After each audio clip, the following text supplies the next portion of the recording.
Hello? Good morning. Hello? Oh, Wendy, you're on mute. But hello, everybody.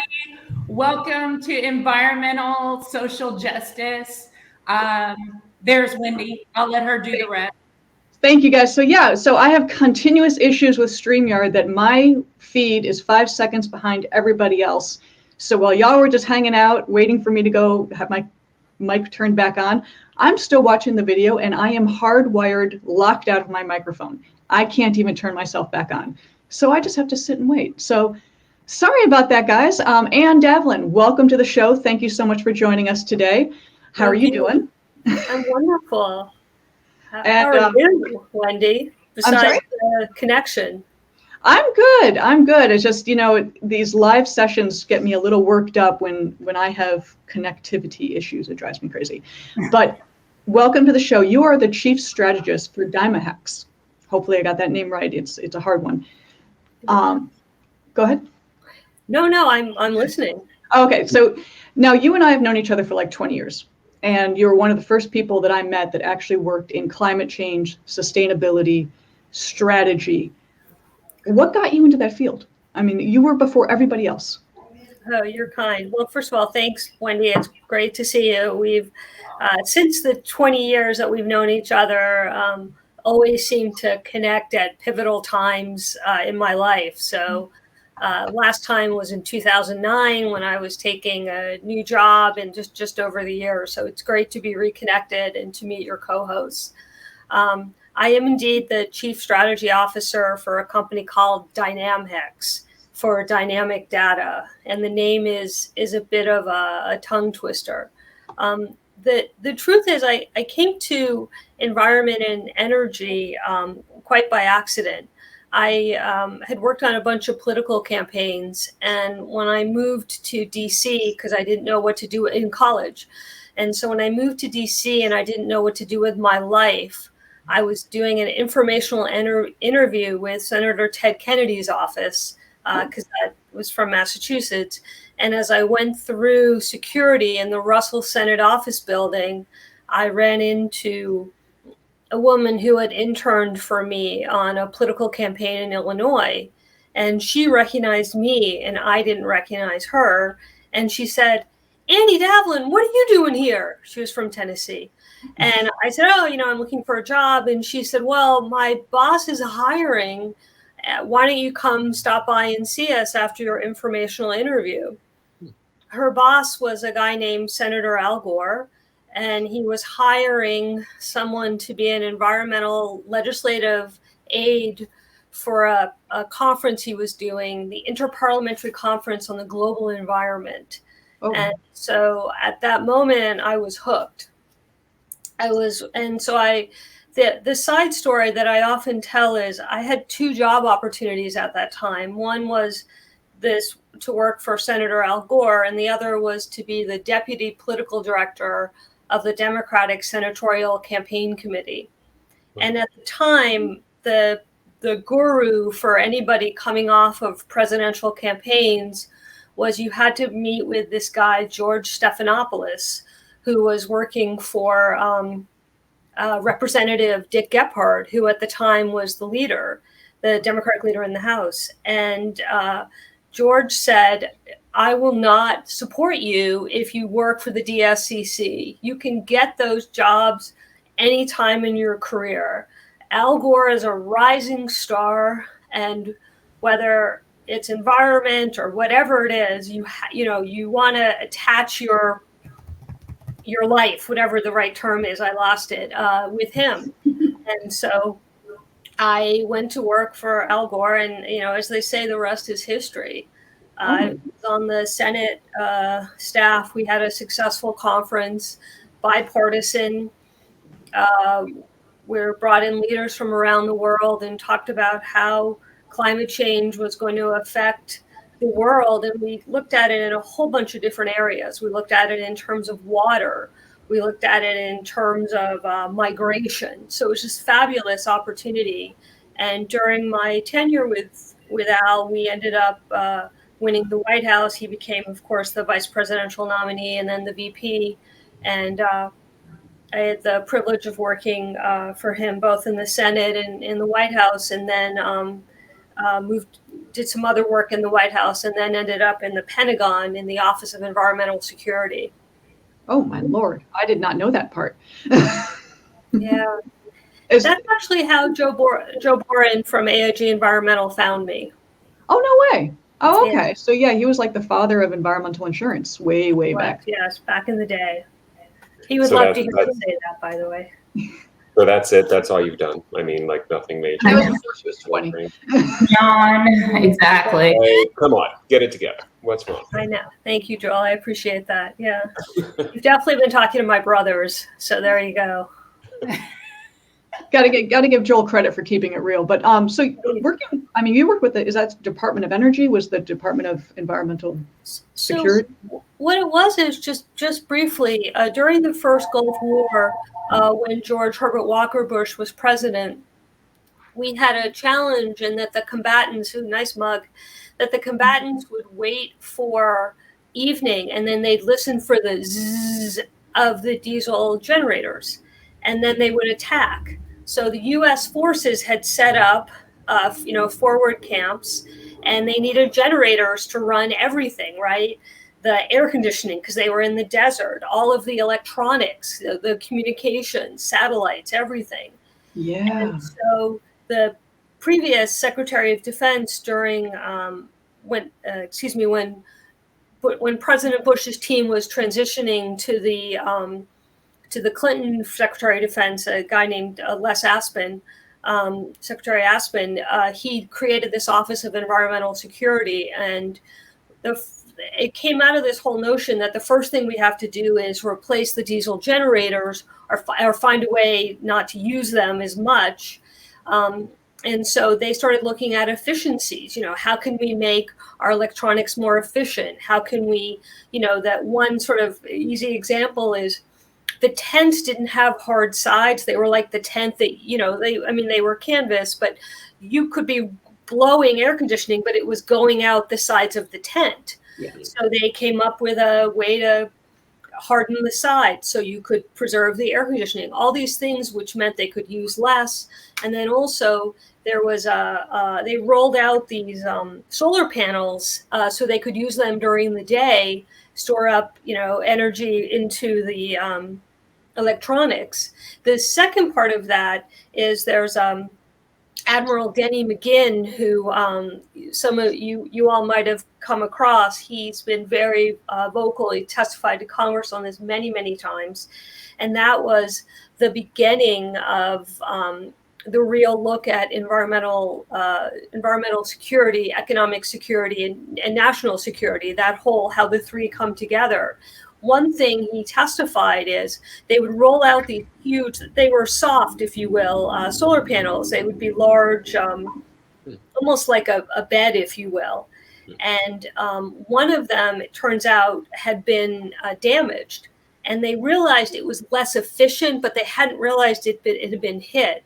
Had that have been a diesel generator, that would have blown up. And we would have had potentially casualties at the very, so the beginning of this. So when you hear the Department of Defense, any spokespeople talk about the need to use less fossil fuels or to look at more efficiencies, the Air Force is developing a drone right now that's solar, that never has to come down. It never has to refuel. They're working on a fully sustainable fighter. It's not because they're crazy environmentalists. It's because they have, national security in mind. The last example I'll use, and I know this is a tangent because I have done things since, the 2000s. But the other thing that, goodness, I lost my train of thought for a second. That's okay. These are fascinating stories. So I was like on a roll. Absolutely. And I just forgot. I had something else to say. I think it was so interesting too, I'm sure. Anyway. It'll come back. But Absolutely. My God, I didn't even know you knew George Stephanopoulos, who I'm a huge fan of his. So I'll probably fan you later. We haven't chatted in a couple of years, but if I do, I will say thank you. And, but it's been a while, actually. But still, I mean, You got a new job, so it kind of worked out. Yeah, but also, I mean, what you didn't bring up was you worked for the Carbon War Room with Richard Branson, which that was huge. That's when when you and I had lunch one time, and I was too chicken to ask you, how did you get to work for Richard? How did you get out of insurance? Because what an amazing position to be in. I mean, so when I was at that's a great question. When I was at AIG Environmental, one of the things going back to one of the other things I worked on when I was in the Pentagon was bringing renewable energy to military bases. So I helped draft the regulation that made it possible to use solar panels. And the first company to do that was a company called SunEdison, which was founded by someone named Jigar Shah. And Jigar actually created, if you've ever heard of, and if you've ever tried to finance a solar project now, there's something called solar project finance. There's something called power purchase agreements, PPAs. Jigar and his team, Claire Broder Johnson, incredible person, and someone named Brian Anderson. The three of them came together and created these products. The first company to put solar panels on a military base, it was at Nellis Air Force Base, which is also the base where they broke the sound barrier for the first time in an aircraft, was SunEdison Jigar Shah. So I knew Jigar from that. And when I left AIG Environmental, I joined a company that did something called brownfields to brightfields. So we took contaminated properties, we would site solar on them, and then we would sell the solar to the communities. Primarily, we were in New Jersey, which has really amazing incentives to this day.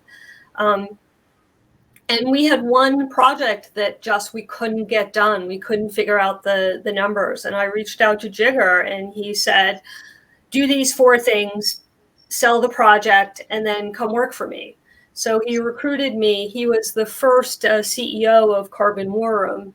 And Carbon War Room was an NGO, as Wendy said, founded by Richard Branson. And we looked at business solutions to climate. And, we launched in 2009. And if you put on your UN COP hat, you'll remember that 2009 in Copenhagen was the year that Christiana Figueres said, we're not going to get to solve climate change by just engaging business and not-for-profits. We have to we're not going to solve climate change by just engaging governments and not-for-profits. We have to bring in business. And people thought, no, business is never going to address climate change. What are you talking about? This is the government's responsibility. And, today we have these conversations all the time. Of course, business is involved. I mean, the SEC is about to mandate that public companies disclose their at least scope 1 and 2 and potentially scope 3 emissions. You have banks doing, that have launched PCAF, the Partnership for Carbon Accounting Financials, that, so they're going to disclose their carbon footprint. Those are all things that we're talking about today. That we weren't talking about then. And that's really what Carbon War Room did, is we looked at business solutions to climate change. Like what's a market barrier, and how can we help overcome it? And how can we get a gigaton of carbon out of the atmosphere? It's not going to be by turning off the water when we brush our teeth. And it can't be always painful. It has to be joyful too. And so, retrofitting a home, there's been, as I often say, you can't outsource retrofitting a window. But if you retrofit the windows in your home, depending on the age of your home, you can get, 20% savings, and that lowers your utility bill. So anyways, that was one of the areas we looked at, was third-party financing to retrofit buildings. And we looked at it for shipping and, anyway, so that was how I got to Carbon War Room, and I have such respect for Jigar, obviously, and where he's gone, but I really have respect for Richard Branson, because he's so innovative, and how he locked in on the need to engage business and how to incentivize business was just it's something we take for granted today, but it was definitely an uphill battle in 2009. You know, it's funny. Joel has been saying for a very long time that unless people are going to save money or make money, they're not going to do it. It's true. It's like what Ann just said about bringing joy to the processes of, no pun intended, but to bring, lightness to, some of the things that we have to do, whether it's, like you said, water, brushing your teeth, or, making sure that we're retrofitting infrastructure. There's got to be something to it that I think Richard Branson brings to the table. He is the brand, right? He lives it. He's the forefront of it. People see it and want to emulate. And I think that's what we're going to have to do in environmental. Yeah, and I think he's also not approaching it from a political standpoint. He's approaching it from a business mindset. I mean, the guy, Sir Richard, let's just say what it is. It's Sir Richard Branson. Sir Richard, excuse me. After the lion hat. Yes. He's good with it. It's like businesses, you have to approach this from a business standpoint, because whether it's the consumer who needs to spend the money and figure out how they're going to spend the money, to whether it, won't get into that topic because whatever. But if the businesses aren't involved, it's never going to happen. And so for him to approach it from the mindset of like, I'm not a policy wonk. I'm actually here saying I'm looking at it from this side. That's kind of the way the world has to work. We have to hear from everybody.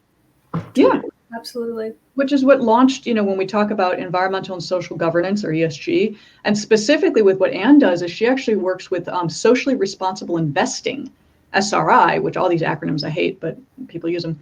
But socially responsible investing, a lot of people may not quite understand what that means and how it's separate from ESG. Ann, would you mind just giving a very simple explanation?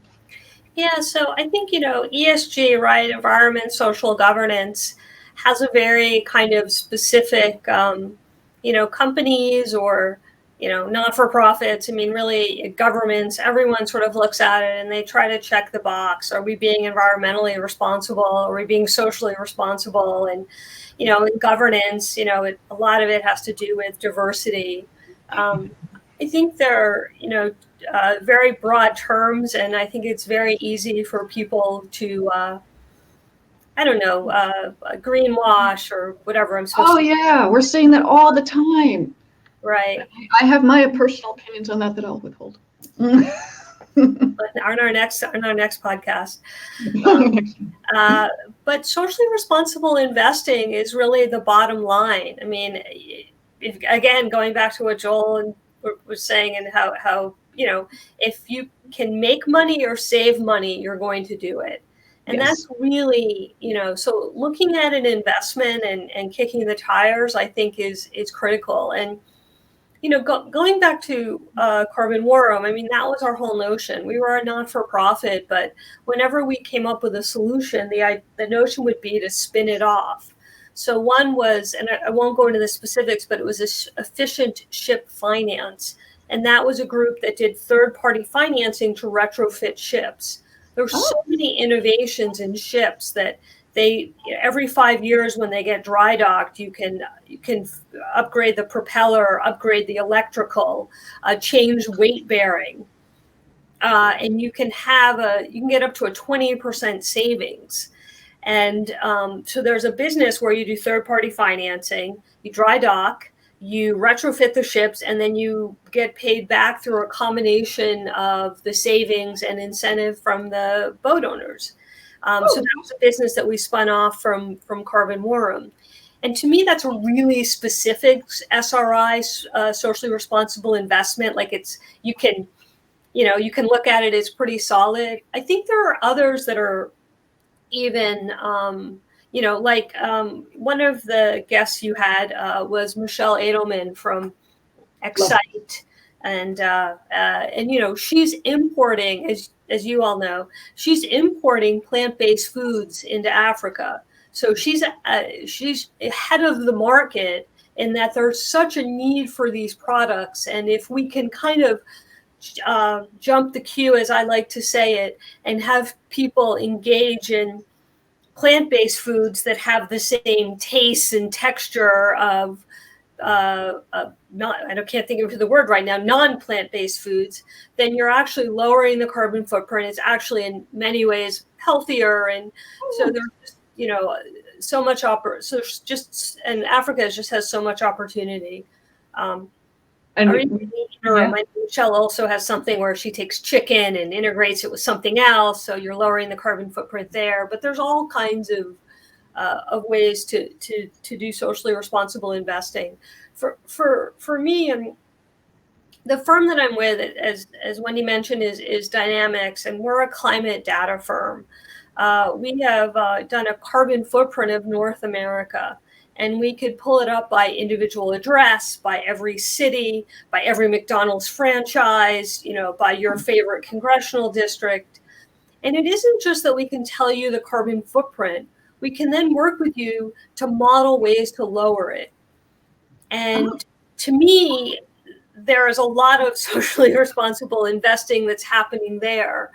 We work with a dozen utilities who are committed to not only lowering the carbon footprint, but creating the incentives to do so. So they'll finance putting solar panels on your house or retrofitting. They'll fund, to the most part, I mean, it's not a perfect science, upgrading the grid. And so that's one side of what we're doing, which you can argue is pretty specific SRI at the utility, but also at the individual level. The other is there is a push by the current secretary, I guess he's not the secretary, I don't know his term, who runs the Gary Gensler, who runs the security at the SEC. And the SEC is, I guess he's commissioner. And Commissioner Gary is mandating that publicly traded companies disclose their carbon footprint. And to me, this is another game changer like Carbon Forum was, in that boardrooms are talking about SRI, and they're talking about ESG, and they're talking about climate change now. But the majority of boards, I'm going to say 95% of board members don't understand climate.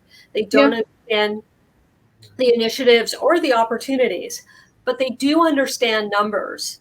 And, as Mike Bloomberg says, I trust in God, everybody else bring data, or trust but verify. That's why I think the work that we're doing at Dynamhex is so important, because we can provide the data for the public companies. We can provide it to the middle market companies that have to report up to these public companies because they're working with them. Oh, absolutely. The federal government or states, trust but verify. Like, X public company is saying this is their carbon footprint in your state. This is what they're telling you, and this is what our data is telling you. And not everybody knows how to pull that data up or how to even get their own data. At least you're making it simple for them. Yeah, so it's kind of a funny thing. The public companies pretty much figure they've got it all figured out. And so they have their own sort of internal, mechanisms they're using. I'm not entirely sure. Each has their own. The way that we do it is we take the data that the public. So the utilities have a certain requirement. They have to disclose to the FERC. They also have to, there's a certain report that's required annually to the EPA. You can look at tax rolls. There's probably 70 plus data sources out there, public sources, that if you know how to pull them together, you can understand the carbon footprint. And that's how we do it. The IEA, the International Energy Agency, also has a process. Their data tends to lag a little bit. It's probably a year or 2 years old, but it's certainly better than 5 years old. So. Yeah. One of the things you and I have talked about a few times, correct data is hugely important, primarily because greenwashing is happening. And I like to call it unintentional greenwashing, because I don't think people are intentionally trying to lie to you. Maybe I'm just being naive. But the reality being is we're seeing a lot of progress with ESG. There's the ESG playbook, which is an online program that you can watch. And someone was talking about and the E is the environmental, social, governance. Social and governments are on the rise. People are responding to that. They're acting to it. Environmental's fallen off the radar. People don't know how to plan or respond to our environmental impacts and environmental justice. I'm assuming your data will help people figure that missing link. Yeah, I mean, one of the contracts we have right now, actually, so the other thing I did when I was in the Pentagon is I ran environmental justice, which was mostly a disclosure opportunity for communities that surround military bases. There's been a whole sort of move forward on that. And I guess a couple things that are happening with environmental justice right now is the Biden administration has launched something called Justice 40. And that says, we know that 40% of the communities in the United States are adversely affected by environment. It could be, and people always use the example in Harlem, there's a truck depot, and the kids who live around that depot have horrible asthma. When they shut the depot down, the asthma rates drop in that community. I mean, precipitously, like 40%, I think. It's so there's a whole sort of push along those lines. And so you have where Biden is saying 40% of the communities. The next step is to identify where those communities are, where are those 40%, and then how do you break it down? And the way that the Biden administration has been looking at it is they've put together, the Council of Environmental Quality, CEQ, has an EJ task force that is like the who's who of environmental justice from across the country. It has, I think everybody from like Van Jones to Peggy Shepard. It has sort of all the love Van Jones. Flowers, kind of everyone who's kind of the person and what the people to know. And what they're doing is looking at their communities as well and saying how we can move forward. We have the ability at Dynamhex to provide to the federal government where those communities are, and we can work with them to model ways to lower the carbon footprint. Well, also in many instances creating jobs. So, there's so much that you just shared with us that I'm still absorbing. I'm a huge fan of environmental justice, social justice. The fact that you're working with so many prominent people is remarkable, the who's who of social justice, environmental justice. What can the individual do? Like someone sitting at home saying, what is it that I can do to help with what I do in my daily life or help my neighborhood out? If they feel they're small and insignificant, how can they be empowered?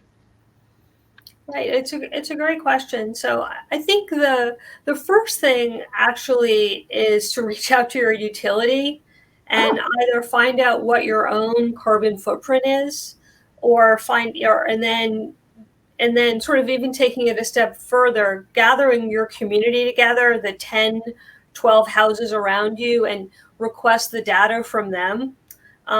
In some instances, if you reach out to the city, you might find out that that Dynamhex is actually providing that data to your cities. So, and all of it would be available, or we're providing it to your utilities. So the first step is just to understand what the situation is. What is one sort of final example is one of our clients has a contract with a large city to retrofit all of the boilers. And they're trying to figure out where's the best place to start. So we can actually show, well, certain aspects of the community, certain multifamily dwellings have the highest utility bills. So why don't you start there and then work your way? So, it's really starting by getting your community together, talking to your city. If you want to reach out to me, it's we can put it in the chat or whatever. But it's Ann@dynamhex.io, yeah. So I mean, I think there's a lot of ways. I think the first thing is knowledge, and then once you have the knowledge, it's taking advantage of the programs, federal and state programs. to do the retrofits, or just to, update your community garden. I mean, you grow the garden, you're taking, carbon out of the atmosphere. Planting more trees. I mean, we have so many heat islands out here, especially in LA. And with our drought, people are ripping out lawns and putting in gravel, but there are drought tolerant plants that can survive in low water environments. So the big issue we have in LA, and you'll probably laugh at this, is everything's a palm tree out here. That offers no shade. So we're trying to thought about that. Yeah, so we're trying to work on, as palm trees die, we replace them with shade trees to try to remove these heat islands we've created. And oddly enough, we're getting a lot of pushback because people like that iconic look. Yeah. But the look isn't healthy. I also wonder how much water a palm tree needs. There might be other trees that need less water, and we haven't even gotten into the conversation about drought or the Colorado River right now. So, well, one thing I've said it 10 million times in the past 4 years. If we can build an oil pipeline from Canada to Texas, we can build a water pipeline from the Midwest, which is always flooding, to the Colorado. But there's no money in it. That's the response I've gotten from people. There's no money in it. I'm like, okay. People are dying. Water is going to be a commodity, right? It is in LA. There will be some opportunity to monetize that. I mean, Joy is on the water replenishment district. She's I saw that. Yeah, she's a director. So that is a big deal out here. The West Coast is having issues. Yeah. And but you know what? We're going to have to do that in our next interview because we could go on for literally hours on this. I mean, water's a big deal, especially now. But Anne, I wanted to thank you so much for coming today. Sorry about the technical difficulties. What can I say? It's live. There's nothing I can do about it. But please come back. We would love to talk water and more detail about everything that you're doing to help people understand their carbon footprints, because it's a tough one. It's not easy. It's something that it has to be learned. It just isn't something that comes easily. So thank you on that. We will see everybody later. Look up Anne Davlin. You're on LinkedIn, Dynamhex.io. Take care, guys, and we will see you next time. Awesome. Bye-bye. Thank you so much. Bye now. So much fun. Cheers. Bye-bye.